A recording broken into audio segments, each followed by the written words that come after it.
বিদ্রোহীদের মাত্র ১২ দিনের অগ্রঅভিযানের মুখে বাশার আল আসাদের অবিশ্বাস্য পরাজয় বিস্মিত করেছে আন্তর্জাতিক সব মহলকে। সরকার বিরোধী বিদ্রোহীরা রোববার রাজধানী দামেস্কে নিয়ন্ত্রণ নিলে পদত্যাগ করে দেশ ছেড়ে রাশিয়ায় উড়াল দেন।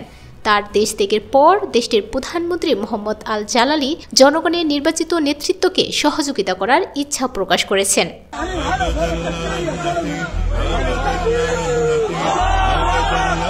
সিরিয়ার আসাদ পরিবারের শাসন শুরু হয়েছিল ৭০-এর দশকের শুরু থেকে। বাবার পর গত ২৪ বছর ধরে সিরিয়া শাসন করেছিলেন আসাদ। আর দীর্ঘদিনের এই শাসনের পতন ঘটানোর পেছনে ছিলেন হায়াত তাহরির আল শামের নেতা আবু মোহাম্মদ আল জোলানি। আসাদের পতনের পর গতকাল সিরিয়ার কিছু কিছু জায়গায় উদযাপন শুরু হয়। তুরস্ক, জর্ডান, লেবানন সহ বিভিন্ন দেশে থাকা বিদ্রোহী পক্ষ উল্লাস করেছেন। হায়াত তাহরির আল শামের নেতা আবু মোহাম্মদ আল জোলানি সিরিয়ার গৃহযুদ্ধের একজন বিশিষ্ট এবং বিতর্কিত ব্যক্তিত্ব। মার্কিন সরকার একসময় তার মাথার জন্য $10 মিলিয়ন পুরস্কার ঘোষণা করেছিল। তবে সিরিয়া দখলের পর এখন জোলানির বিরুদ্ধে $10 মিলিয়ন পুরস্কার ঘোষণার যৌক্তিকতা নিয়ে আলোচনা করেছেন মার্কিন কর্মকর্তারা।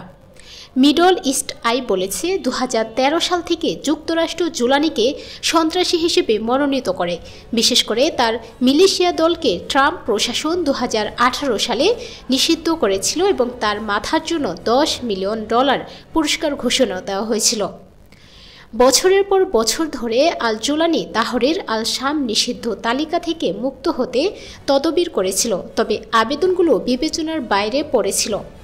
কিন্তু বিদ্রোহীরা আসাদের লৌহ শাসনের অবসান দেখানোর পর ওয়াশিংটনকে প্রাক্তন আল কায়দার সাথে কিভাবে যুক্ত হবে তা পুনর্বিবেচনা করতে বাধ্য হচ্ছে।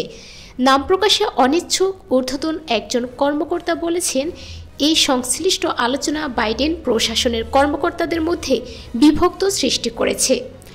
৪২ বছর বয়সী জোলানি রোববার দামেস্কের ঐতিহাসিক উমাইয়া মসজিদে বিজয় ভাষণ দেন। তিনি আসাদের মিত্র ইরান ও হিজবুল্লাহর প্রতি ইঙ্গিত করে বলেন, আসাদের শাসনামলে সিরিয়া ছিল ইরানের উচ্চাকাঙ্ক্ষার জায়গা। এখানে সাম্প্রদায়িকতা ছড়িয়ে পড়েছিল।